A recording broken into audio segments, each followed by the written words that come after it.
So quality of life is basically defined as someone's overall health, wellness, comfort level, satisfaction, happiness, just within their residency, the hometown where they live, where they work, where they play. And the goal of this initiative, the goal of the city is to be able to enhance that quality of life so the residents do feel that comfort level and feel that happiness and feel like everything they can do, like the reason why somebody decides to live here is to be able to have that quality of life and not have to leave Deer Park to go meet some of those needs. So our goals are to provide initiatives, activities, programs, beautification, all those things to enhance that quality of life so people feel like they can do all those things here in their home city, and non-residents as well can enter into the city to be able to get those experiences as well.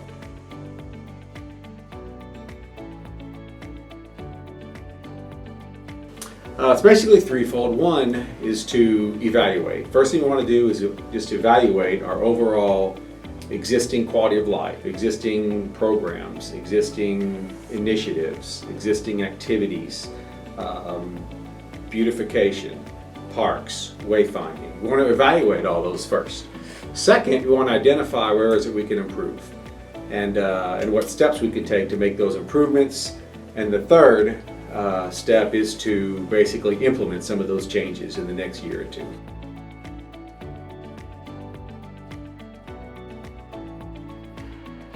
And there's four areas that we're working on to address that. One is wayfinding, using the wayfinding science to provide ease as people travel throughout the city and to identify some of those iconic staples and those iconic locations. Second is recreation activities and programs. Is the city providing some good quality recreation programs and activities that meet the specific needs of the residents in Deer Park? Third is iconic staples. Are there iconic staples that keep people here and drive people to the city? Things like the Battleground Golf Course, the new 65,000 square foot recreational facility. Those are just some examples. The new JBAC, when that comes, how that will bring people into town as well. Public art out in our local parks and beautification, things like that. And the last one I mentioned is beautification as well. So those are some areas that we're using to address those key factors.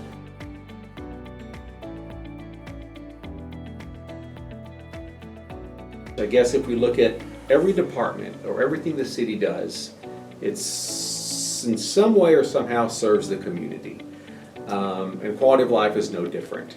The things that we do to enhance quality of life is basically providing a community service to the residents.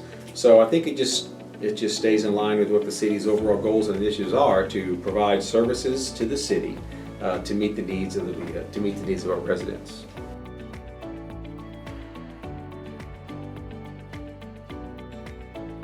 Parks and Rec and the library are working together.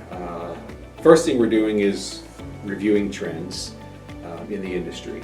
And those are things that we've been working on for a while, doing market analysis, getting feedback from residents.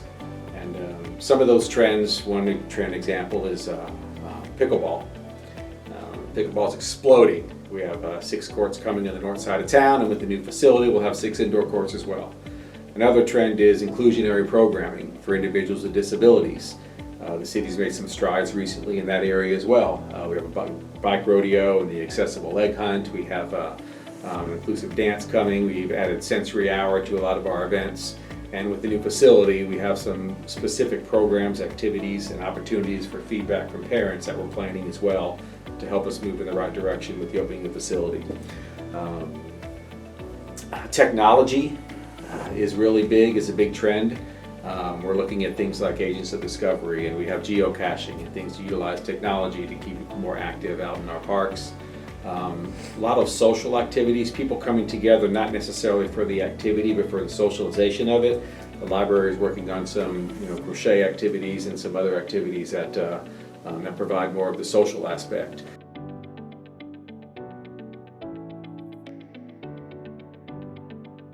I'm really excited about the strategic plan and the steps we've identified in the strategic plan because we think those specifically address all of those areas. And as we move into year 2 and into year 3, and we get past the evaluating stage and more of the implementing and identifying areas for improve, I can't see it going anywhere but up with more opportunities for city engagement. And one thing that always helps us is community feedback, and that's something that my door is always open.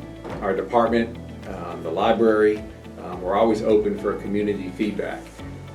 We do a lot of market analysis. We do a lot of evaluating. We do a lot of discussions internally. But we really always want to hear from the community. We never know. We ask questions a lot, but we never really know what the community's thinking unless they tell us. So we encourage that from the public, and really excited to see where this goes in the next year or two.